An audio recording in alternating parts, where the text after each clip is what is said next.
Hi everybody, this is Phil Holoka from Complete Captive Management Services. And today we launch our next three-part series on the structural documents. Today's conversation involves the business plan and the feasibility study, arguably the two most important documents within a captive arrangement. The business plan, that's the entire fabric of the captive. It expresses the future roadmap for the captive's operation. Without a very in-depth business plan, it will be tough for anybody to understand its mission.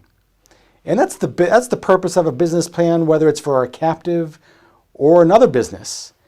So the business plan is very, very important to a fronted captive arrangement or even a direct writer captive. So business plan is the execution of the mission. That's very simply the purpose. Now the feasibility study is the future predictor of the financial success of the captive insurance arrangement. Okay? The author of the business plan is generally your engaged legal counsel. Now, a captive manager can assemble the business plan, but it's just good practice for your engaged legal counsel to craft all of the legal documents, including some of these up here, which we'll talk about in the next couple weeks. On the contrary, the feasibility study is only conducted by an actuary. Okay? So the actuary is an engaged service provider, whether that service provider is engaged by the captive or engaged by the captive manager. The most important thing is this guy or gal is independent from the captive insurance company. Okay? The users of the business plan. Now, technically, a regulator is not a user of a business plan. They're a reader of the business plan. But the investor is very much a user of the business plan, just like they're a user of the financial statements. So if you're considering a captive investment, you need to get your hands on the business plan. Okay? Now, feasibility study, there are three interested parties. The regulator is going to put a lot of weight on the feasibility study.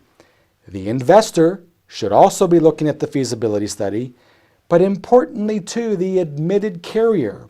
So if you're a fronted captive, that fronting carrier should have an interest in the feasibility study. Okay?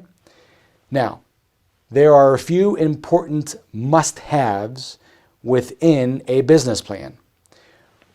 The domicile will generally like to see a specific design of the business plan.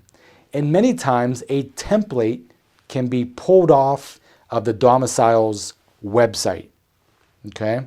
So before you invest a lot of time into a specific business plan, you should really engage the domicile to find out what elements of the business plan are they really looking to see. Okay? The product, which is captive insurance, and the market for that captive insurance product needs to be expressed within the business plan. Okay? And then who does what? The captive engages in a number of service providers.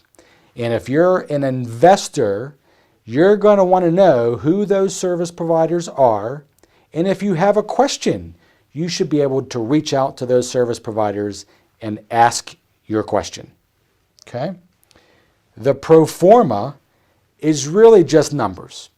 It's the future financial projection. And it's going to focus on predicted revenue, which are premiums, and then expenses. And those expenses are claims, sales, general, and administrative costs, interest, and tax. So those are all expenses that are baked into a feasibility study. Okay? Some notes. The business plan should be in layman's terms, simple English. You should be able to understand the business plan without necessarily having a college degree.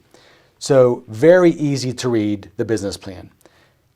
On the flip side, the feasibility study probably is not going to be a very easy read because it's going to be very technical. It's going to be technical within the financial range of technical. So it's going to be less simple to read. Now, who's who kind of goes up to this. Who does what? So your business plan needs to express how to contact and who are the various service providers. Additionally, the feasibility study will have pro forma values, future-looking values. And I've never seen a feasibility study that had negative future values because that would suggest insolvency. What you should do as an investor in a captive is maybe not just look at this year's feasibility study, but ask the captive manager, give me 3 years ago, that feasibility study. I'd like to compare and contrast what you predicted 3 years ago and what's actually occurring today. So that might be an important question for you to look at.